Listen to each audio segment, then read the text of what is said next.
Boy, this is the second one of these stories we've done in the last day or so.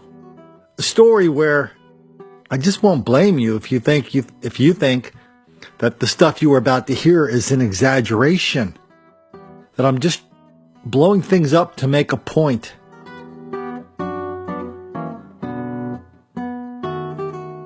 This latest case involves white people moving into black neighborhoods. You know what happens when white people move into black neighborhoods? They cause crime. Because everybody knows that if you took all the cops out of the black neighborhood, put them in the white neighborhood, you'd find the same kind of crimes and the same kind of amounts. And the only reason that all these black people are getting arrested for no damn reason whatsoever is white racism from the cops, from the judge, from the jury, from the prosecutors, from the court-appointed psychiatrists, from everybody. It's all a bunch of racism. That's the only reason why.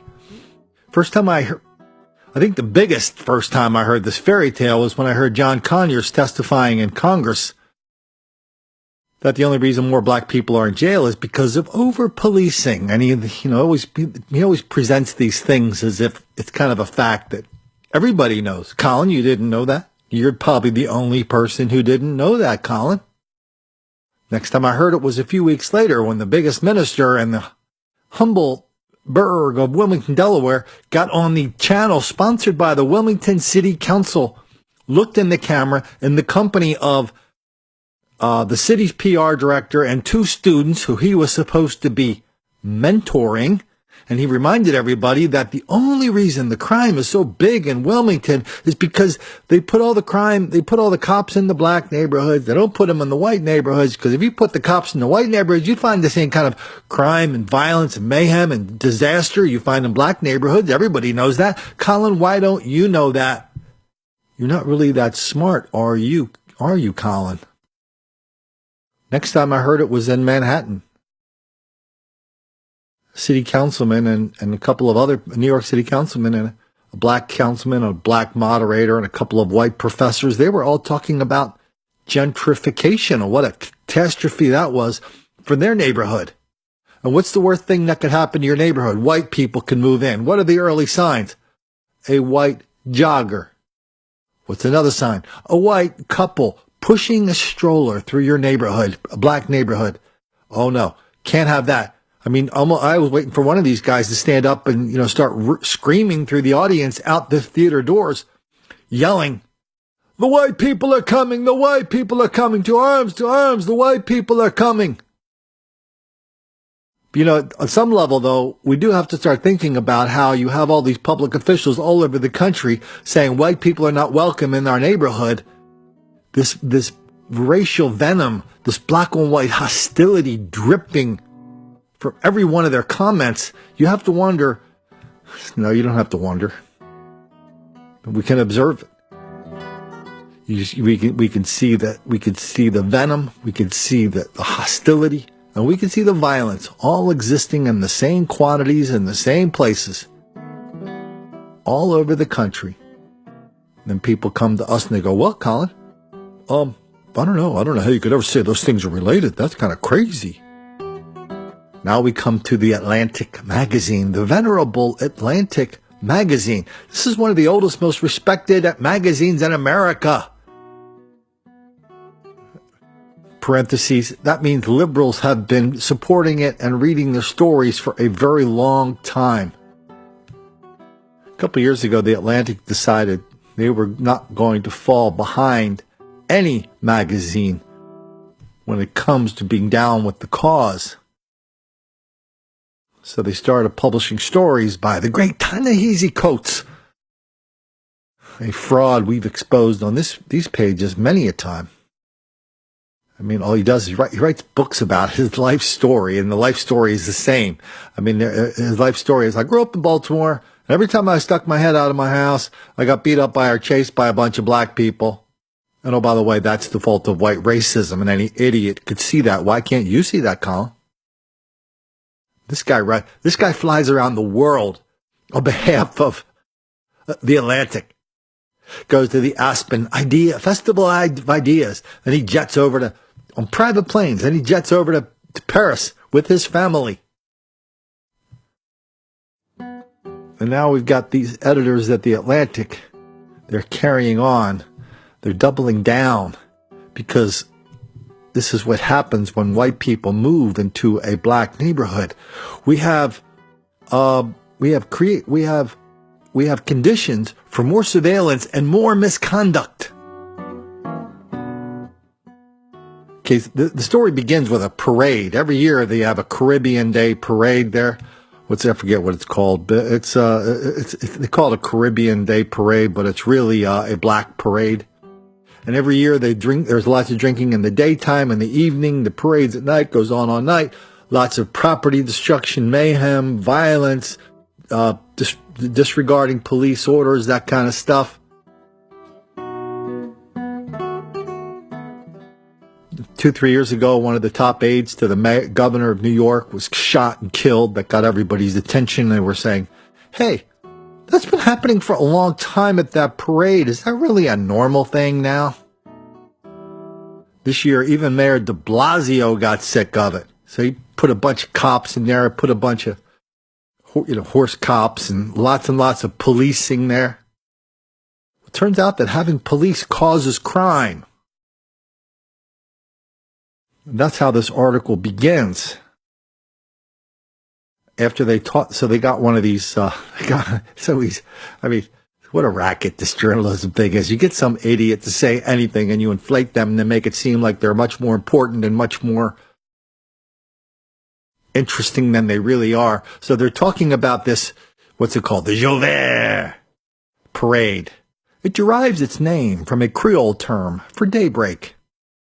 And, went on and on and on. Then they get to the part where they go, well, why are so many people being arrested over there? What's the problem? Here's Imani Henry, the president of the Police Accountability Group, Equality for Flatbush, parentheses. That means he's unemployed or on welfare, and he's got a lot of spare time to put together groups that consist of him and some willing reporter that he dupes on occasion, such as right now. Let's hear what Mr. Imani Henry has to say. Quote, there's a criminalization of our neighborhood. Mr. Imani Henry believes it is part of a stepped-up law enforcement as part of a larger pattern of increased surveillance in gentrifying areas. And the police actions have coincided with increased gentrification.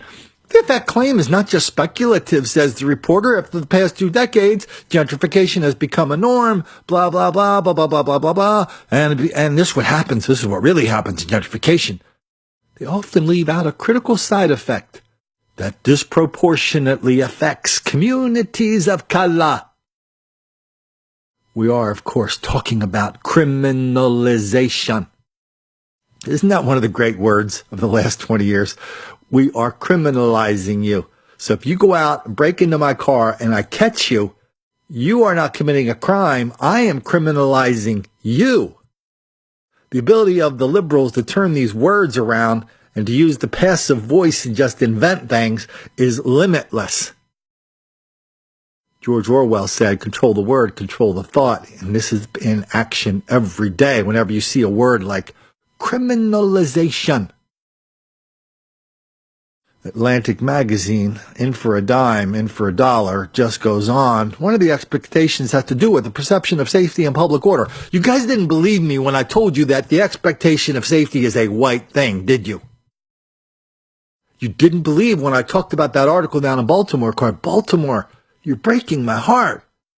Dozens of black people, including people who worked for NPR and lots of other news sites in Washington, Baltimore, took to the web to condemn that woman for writing an article about crime in Baltimore, even though she came out and said, oh, this is not about race.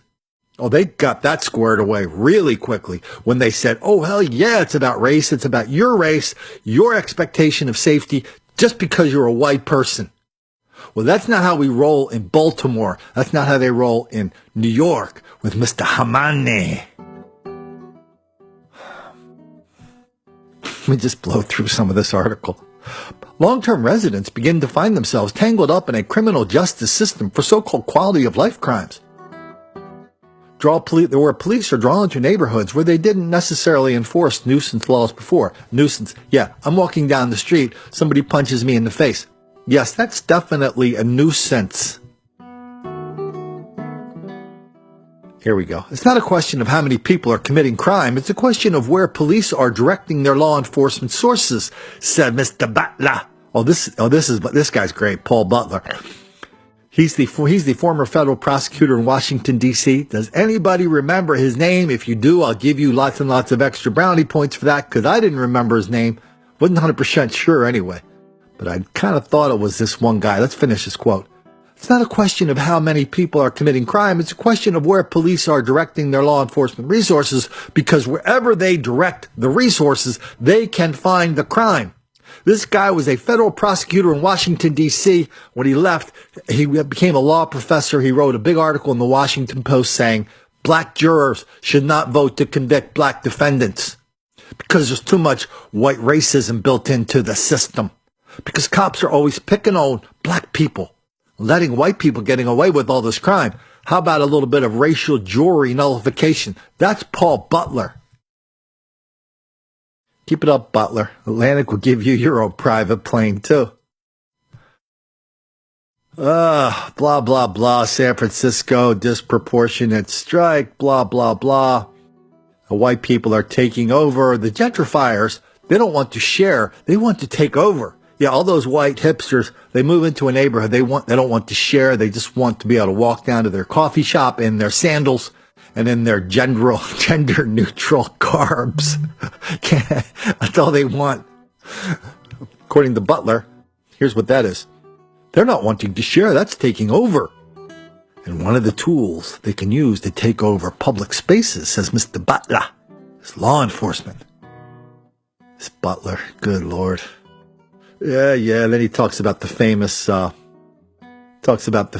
Spike Lee case, where Spike Lee, his dad is up there doing drum circles in some part of Brooklyn, I think, and the neighbors go, "Hey, do you think we can, limit the drum circles to 12 hours per day?" Spike Lee went crazy when that happened.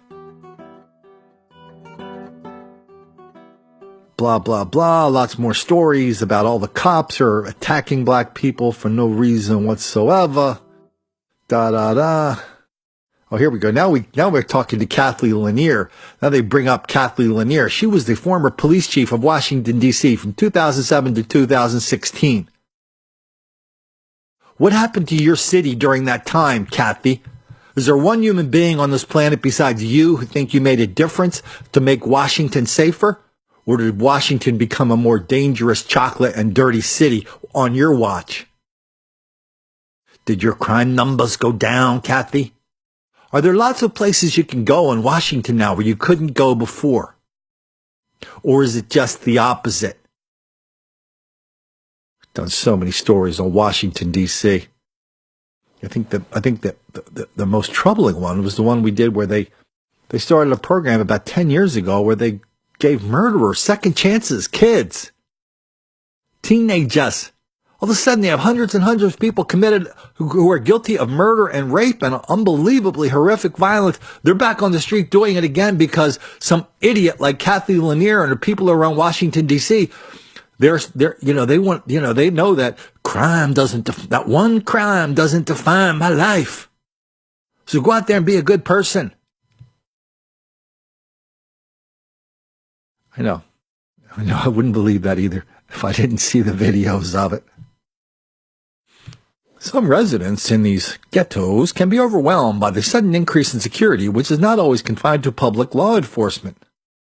They're actually hiring security guards to keep themselves safe. Why is that? Why can't a white person walk into a black neighborhood? Why do they feel the need for security and police? What's that all about? Are they making that up? Are they imagining that? Are they?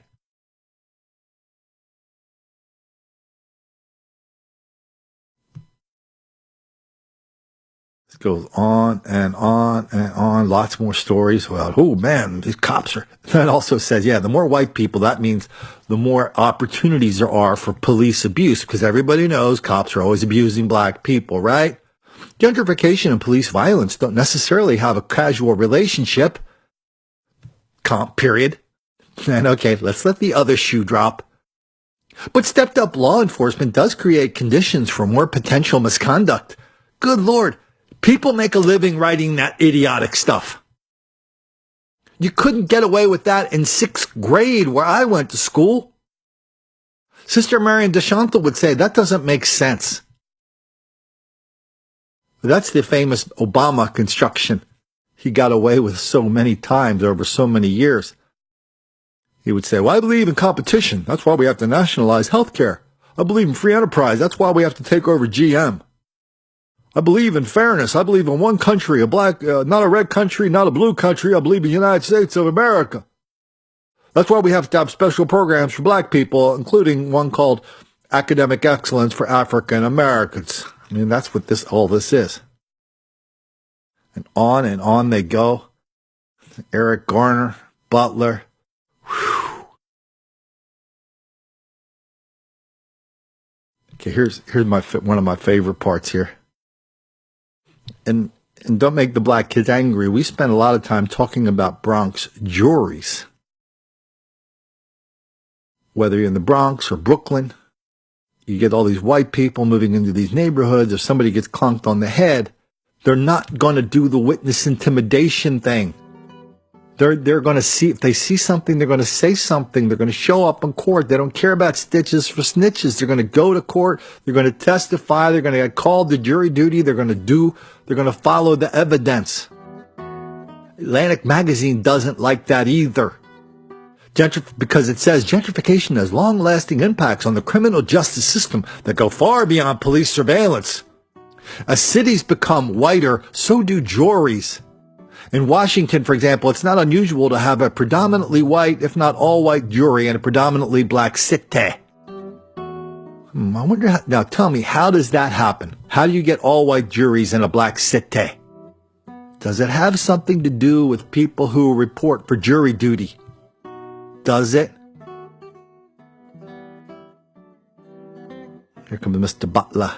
Quote, jurors often have different life experiences based on their race. And so if the defense is the police lied or the police planted evidence, that's something that an African-American juror might well believe or find credible. A white person might find that hard to believe based on that person's experience with the police. The public debate over how to best deal with gentrification often brushes over these tensions, focusing solely on economic impacts. No, we didn't brush over anything, you fool. There are some who say gentrification is a natural part of urban development, while others say local governments should do more to regulate housing markets. But there's one question cities haven't really reckoned with as they evaluate changing neighborhoods. Are they prepared to decriminalize them? Oh, I love that. I love that. In other words, are you prepared to continue to ignore black criminality even when there's a lot of white people around who don't want you to ignore it? Boy, all my neighbors, people moved into this where I stay with my brother.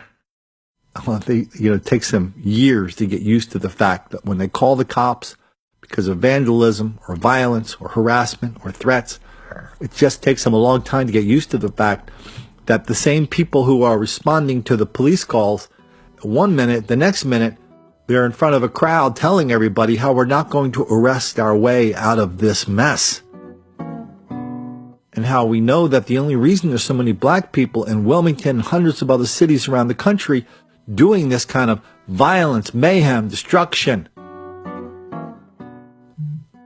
because they haven't had enough midnight basketball, enough free stuff in the morning, enough free stuff in the evening, enough free stuff at supper time. And we just have to kind of jigger our combination of free stuff. And when we get that right, oh, it's going to be beautiful. I'll tell you what, Spike Lee, this guy, and the guy who wrote this article, what's his name? Abdallah Fayyad. He's a editorial fellow at The Atlantic. I'll tell you what, Abdallah Fayyad, Spike Lee, Paul Butler, all the rest of you idiots who are trying to normalize this black on white criminality, consequence-free criminality. You guys might not know it, but I think we have some common cause. Listen, all you got to do, whenever you see a white person in a black neighborhood looking to buy something, maybe if they have strollers, just give them a copy of my book, Don't Make the Black Kids Angry. That will let them know about the enormous amount of hostility and violence that is now normal, black on white, in this country, and how so many white people, public officials, and reporters are in denial, deceit, and delusion about it. Just give them that. Don't worry about the Atlantic. Nobody gives a damn about the Atlantic. Except for some college professors who subscribe to it as part of their office budget. Nobody gives a damn about the Atlantic. You want to scare white people out of those neighborhoods from ever moving in the first place? Give them that book. And then, when they do become victims of black criminality in their new black neighborhood, if they decide to move in after all, you can just shrug your shoulders and go, "We told you." Didn't you read Colin's thing in there about critical race theory, routine activity theory? Routine activity theory says that a white person in a black neighborhood can routinely expect to be the victim of black crime and violence. You didn't read that part in there. You didn't see where the city of Chicago had to pay $22 million because the city released a white girl into a black neighborhood. They should have known that releasing a white person in that neighborhood was an unbelievably dangerous thing. They should have taken her, said the judge, they should have taken her down to the zoo and put her in a lion's cage. That would have been safer than releasing that girl into the neighborhood in Chicago where she was taken up to the 7th floor of a public housing project, sexually assaulted and thrown out the window. She survived. Permanent mental and physical damage. $22.5 million. And the judge said it was because of routine activity theory. He could make that ruling.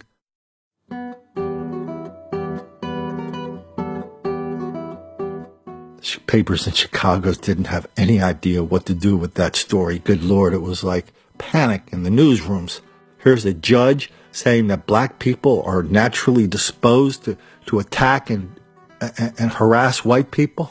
In other words, what every white person in Chicago knows about why they cannot go into certain no-go zones.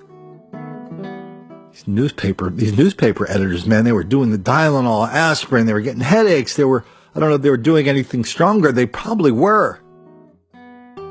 Because they knew they had to print that story day 1, but they were never going to print it day 2, 3, 4, or 5. Because that kind of story sure gets those black kids angry.